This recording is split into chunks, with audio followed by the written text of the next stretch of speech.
Oiê, eu sou a Paola Alexandre, esse é o Livros e Fuxicos, e agora é a nossa hora do café, momento em que a gente toma um cafezinho e fala sobre as minhas últimas leituras.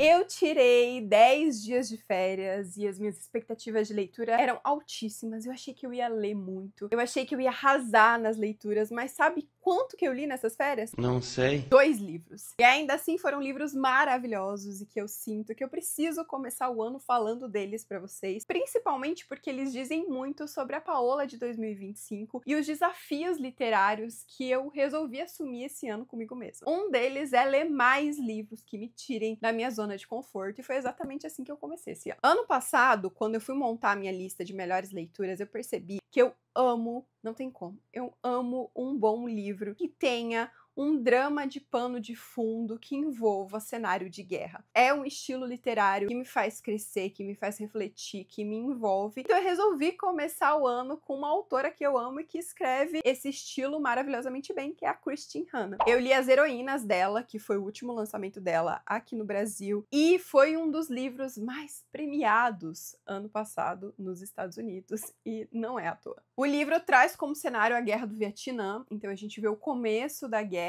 e também o seu final. Nós vamos passar um bom tempo com a protagonista, e a protagonista ela tem 21 anos, é uma jovem mulher extremamente privilegiada, seus pais a criaram para que ela seguisse o padrão social do que era esperado para a mulher naquela época, que é casar, ter filhos e cuidar da casa. Eles deixaram que ela estudasse apenas para que tivesse um diploma, o que era muito comum para as mulheres daquela época, e por isso ela resolveu estudar enfermagem. Quando ela terminou o curso e recebeu o título de enfermeira, o seu irmão, que é um grande amor da vida dela e de todo esse seio familiar, é convocado e vai para a Guerra do Vietnã. Quando ele vai, os pais fazem uma grande festa para ele, existem homenagens na cidade, todo um clima de herói porque ele está indo para essa guerra. E a protagonista, em determinado momento, ela vai ter aquele insight de pensar: por que mulheres também não podem ser heroínas? Eu também posso, eu sou enfermeira, o meu trabalho é importante e é capaz de fazer diferença na guerra. Então ela se alista, só que ela não tem experiência nenhuma, prática nenhuma. Ela sabe o que ela aprendeu em sala de aula, e chegar nesse ambiente caótico de guerra vai mudar demais a vida dessa jovem. E as perspectivas, os valores, os sonhos e principalmente os questionamentos que ela faz acerca da sociedade. No começo eu achei a leitura um pouco lenta, porque a autora não me mostrou exatamente para onde ela estava indo. Eu não entendi muito bem o que era a Guerra do Vietnã. A autora não colocou aqui um pouco mais de contextualização que eu estava esperando. Mas, de fato, ela não fez isso, e eu só fui entender depois ali dos meus 20% lendo a história, porque a protagonista também não sabe o que é a Guerra do Vietnã. Ela não entende porque ela compra aquilo que falam pra ela, que falam para a sociedade. Então, um dos principais tópicos que nós temos aqui é manipulação da mídia quando o assunto é política. A Guerra do Vietnã, por muito tempo, foi conhecida como uma das guerras que mais tivemos fake news. Os Estados Unidos, no início da guerra principalmente, eles vendiam uma ideia do que era guerra, do que estava acontecendo no Vietnã, dos mortos em campo, das batalhas, que obviamente colocavam os Estados Unidos como os grandes salvadores, só que essa não é a realidade. E a gente só vai entender isso como leitor através dos olhos da protagonista. Então é como se fosse caindo um véu. Ela vai entendendo o que realmente é essa guerra. Ela vai entendendo os dois lados a partir do momento em que ela vai atender uma jovem criança que tá com um bebezinho de colo na mão de meses e que acabou de morrer porque inalou uma fumaça de uma bomba que foi jogada em um vilarejo de civis. Então, assim, ela vai vivendo, ela vai sentindo a realidade da guerra e ela vai trocando cartas com a mãe. E ela pergunta pra mãe: ai, me manda o jornal, eu quero ver o que tá saindo sobre a guerra, quantos mortos que estão falando, né, sobre os soldados americanos. E ela vai vendo só mentira, eles só ocultando fatos, e ela no meio de tudo isso, no meio do furacão. Então, assim, você vai junto com a protagonista, a mesma sensação que eu tive, né, que é... Eu sou muito chorona, olha isso. tô aqui emocionada. Mas o fato é esse, a autora vai junto com a protagonista, fazendo com que o leitor comece a questionar fatos, e é como se um véu realmente fosse tirado dos nossos olhos para que a gente entendesse de verdade o que foi essa guerra. Mas além da rotina da guerra, do dia a dia da guerra, da realidade dessa personagem como enfermeira, das mortes, das paixões, das amizades que ela vai fazer. E aqui é muito legal porque elas vão formar um trio de mulheres. Então nós temos a nossa protagonista, toda certinha, né, criada ali com seus privilégios. Temos uma outra mulher que vai ser a melhor amiga dela, que foi criada em uma fazenda no interior, que tem ali, né, o sonho de voltar, casar, ter uma família grande. E temos uma outra protagonista que é uma mulher negra e que vai trazer um outro ponto para a história a partir do ponto de vista das mulheres negras, né? Então todo o preconceito por tudo que essas mulheres estavam lutando no período da década de 70. Então são 3 mulheres diferentes lutando por coisas diferentes e que ambas vão fazer o leitor pensar demais. Outro ponto é que a gente também tem o pós-guerra aqui e as consequências da guerra sendo abordadas pela Christine Hanna de uma maneira maravilhosa. Eu já li vários livros que falam sobre estresse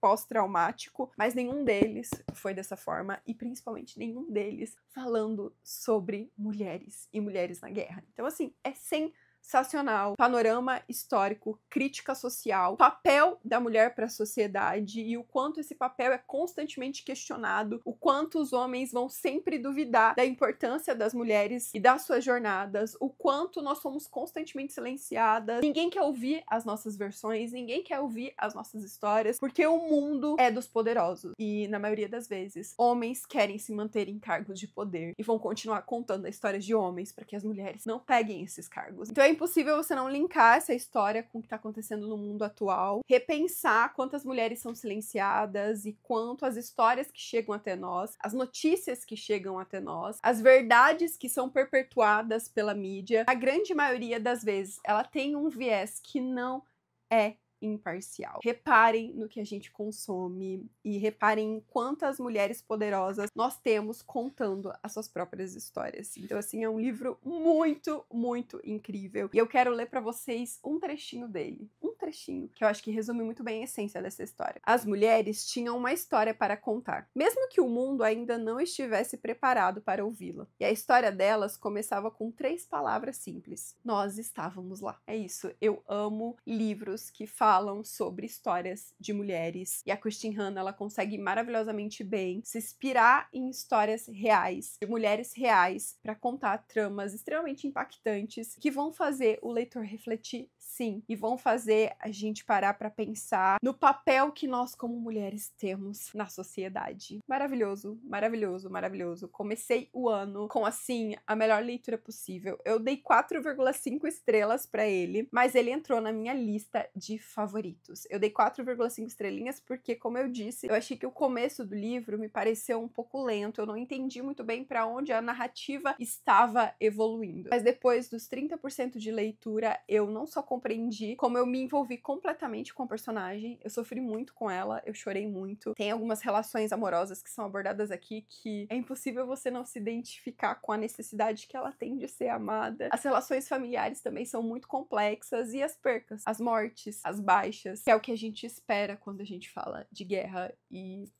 Enfim, gente... Leiam, é maravilhoso. Agora a meta é esse ano ler o único livro dela histórico que eu ainda não li, que chama A Grande Desilusão, ou A Grande Ilusão, ou A Grande Depressão. Não sei, é um da capa laranja. Vamos colocar a capinha aqui pra vocês. Ele tá disponível no Kindle Unlimited, então é uma das minhas próximas metas de leitura. E se você tiver algum livro de drama histórico, narrado, escrito, protagonizado por mulheres, que tem aquele toque de romance lá no fundinho, mas que fala muito sobre jornada e crescimento, por favor, me indique. Deixa nos comentários, porque esse é um gênero que eu quero explorar muito esse ano de 2025. O segundo livro que eu li é A Cabeça do Santo, da Socorro Acioli. Eu já tinha lido outro livro dela, que chama A Bailarina Fantasma. Acho que foi um dos primeiros livros publicados por ela e eu amei. É um livro juvenil, perfeito para faixa etária ali dos 10, 11, 12 anos. E na época que eu li, eu lembro de já ter me apaixonado pela escrita da autora. E agora, né, com os livros dela voltando, tantas pessoas falando, tantas pessoas colocando esse livro na lista de melhores leituras, eu falei, eu preciso ler. Porque uma das metas desse ano também é voltar a ler mais livros nacionais e livros que fogem da minha zona de conforto. Aqui a gente tá falando de uma história que tem realismo mágico, que é um tipo de trama que eu não leio tanto, mas que foi extremamente surpreendente. Eu fiquei encantada com as facetas que foram abordadas aqui. Primeiro, a regionalidade é um ponto alto, porque a gente tá no Ceará, então fala muito sobre o nosso povo, a nossa realidade, as peregrinações de fé muito típicas de determinadas regiões do Brasil, os santos, os grandes santos que tem nas nossas cidades, aquelas estátuas gigantescas, também muito típicas de cidades do interior. Fala sobre a realidade de pequenas cidades, cidades que foram quase abandonadas, que a gente teve uma demanda de jovens saindo muito, essas cidades foram ficando ali, né, sozinhas, com pessoas mais de idade permanecendo nas suas casas. Então fala muito sobre regionalidade, de uma maneira que é impossível não se conectar. Você consegue entender todas as nuances do que está sendo escrito ali, do cenário que a autora está criando. E aqui a gente está em uma cidadezinha que um dos grandes eventos dessa cidade foi ter uma estátua de Santo Antônio gigantesca. Só que a cabeça do santo caiu. Cabeça do santo caiu. E por causa disso, e essa cabeça tá lá, entendeu? Tá o corpo de um lado e a cabeça jogada do outro. Nunca conseguiram colocar, porque é uma estátua gigantesca, né? Não deu ali pra voltar a unir as duas partes. E a partir do momento em que a cabeça caiu, rogou-se sobre a cidade esse estigma de que ela era amaldiçoada. Então, as coisas boas pararam de acontecer com a cidade. E hoje, né, ninguém mais, é proibido ter imagens de Santo Antônio, rezar pra Santo Antônio. E de repente, a gente tem um personagem, o nosso protagonista, que ele vem numa peregrinação até essa cidadezinha, porque agora que a mãe dele morreu, ela deixou pra ele algumas tarefas, e uma dessas tarefas está relacionada com essa cidade. Então ele volta pra cumprir um pedido da mãe, e conforme ele faz isso, ele vai acabar se abrigando nessa cabeça de santo, essa grande cabeça que tá esquecida na cidade. Ali é o único lugar que ele, na sua solitude, na sua pobreza, consegue ter um pouco de abrigo da chuva, consegue se cuidar de uma ferida que ele vai ter ali no começo da história. E enquanto ele fica nessa cabeça do santo, o santo de repente começa a falar com ele. O nosso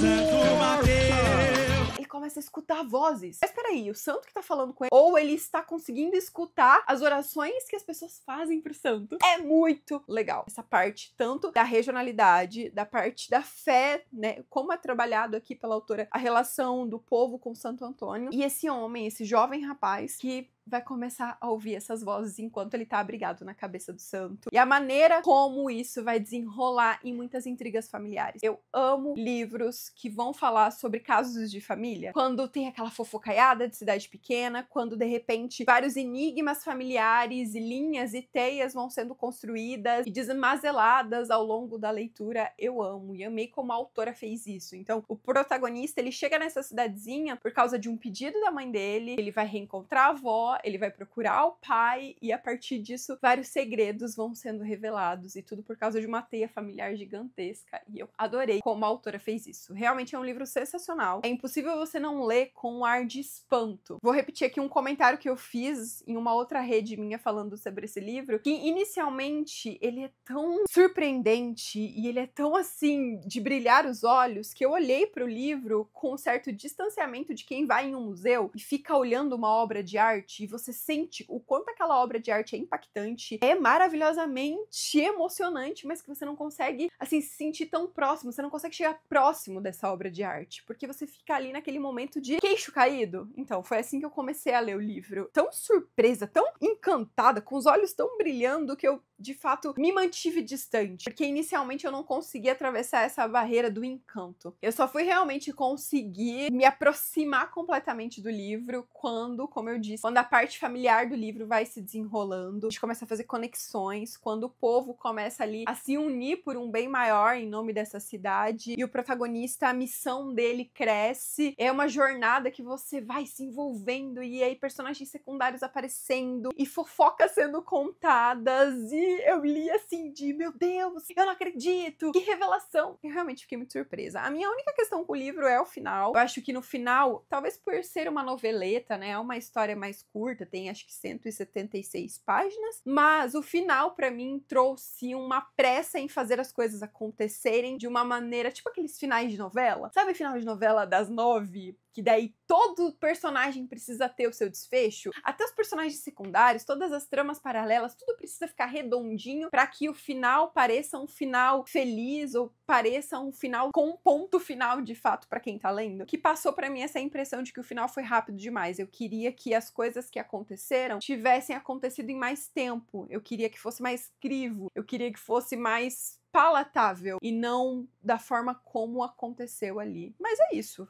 É eu que queria mais do final e não significa que o final não seja bom da forma como foi exposto. Eu dei 4 estrelas e fiquei extremamente surpresa. E agora quero seguir com essa meta de ler mais livros nacionais que me tiram da minha zona de conforto. Eu acho que eu leio muita literatura nacional de romance, que é algo que eu amo, mas eu quero ler literatura nacional que foge ali da minha zona de conforto para poder conhecer novos nomes da nossa literatura brasileira. Quero ler outro livro da Socorro que tá muito em alta, que é um da capa azul, que é a Oração para Desapegar. Eu acho. Quero ler, dizem que esse é um pouco mais recente, é um pouco mais maduro dela, então está na minha meta de leitura. E é isso, essas foram as minhas primeiras leituras do ano. Queria ter lido mais coisas, mas eu acho que finalmente eu estou encontrando algo que chama equilíbrio. Equilíbrio, uma relação saudável com a leitura. De ler no meu tempo, de ler no meu ritmo, sem cobrança, e lendo coisas que conversam com cada fase que eu estava. E é isso. O café acabou, nossa conversa também, mas logo nós voltamos com a próxima hora do café para eu falar mais para vocês das minhas leituras. Vocês gostaram do nosso papo? Espero que sim. Se você gostou, lembra de deixar um curtir e se inscrever, porque em 2025 a gente vai ter muita conversa literária aqui no canal e com certeza vamos ler muitos livros maravilhosos juntos. E obviamente um abraço apertado para os apoiadores do Catarse, que já começam esse ano de 2025 próximos de mim, apoiando o meu trabalho. Vocês são incríveis! Um super beijo para vocês e até mais!